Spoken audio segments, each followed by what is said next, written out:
hello there. Hi. Well, how's life?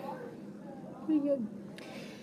Have you ever thought about living in the woods? How about living on your own? Oh, no, yeah, kind of desired that in life. Well, have you ever thought about saving money? Well, you want to live off grid? Yeah, Well, get away with anything. do you know what that means? I know. You don't know what living off grid is? Oh, I don't know. Well, let me help you learn. Have you ever heard of off-grid living? If not, it's a lifestyle lots of people are living. Living off-grid has many benefits, is a fun way to live, and can save you money. Go. What is living off-grid? Living off-grid is living in homes that are autonomous and do not rely on public utilities. Normally, these homes could survive by themselves. You might be wondering why people do it, and maybe why you should too. Some live this way to get away from bills, to explore a sustainable way of living, or to just be free. There are many things and tips you might want to know before starting, so here's what you need to know. Before you start, you must have the right mindset. You have to be committed.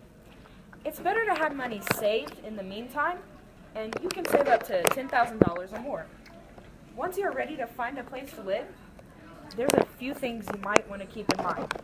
The best place for an off-grid home is in a remote region. You could also find a place that provides wind or solar power.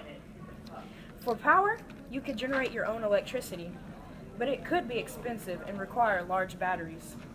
Also, you can install grid-tied solar panels with no batteries, but you'll need batteries to store power at night. Another major key is water. It's best to use water from a well and install a septic tank.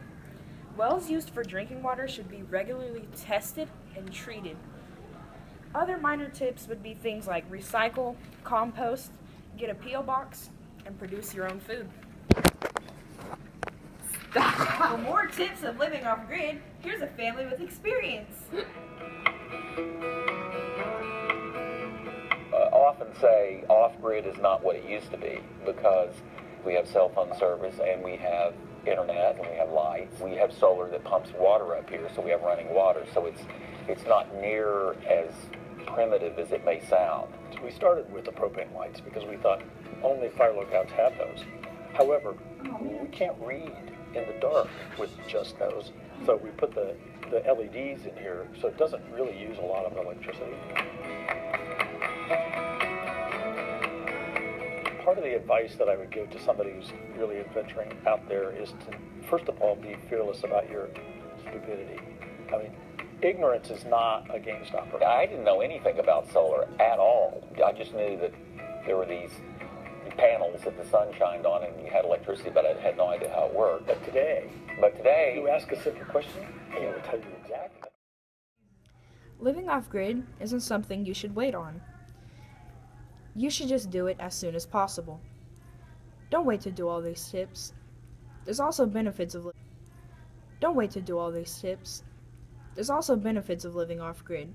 It can be a money saver, and it can help you step away from the economy and live on your own. Because if the economy were to collapse, you wouldn't be affected. These are all facts and tips I hope can help you live off-grid. So are you happy you know what it is now? Yes, I am. Great.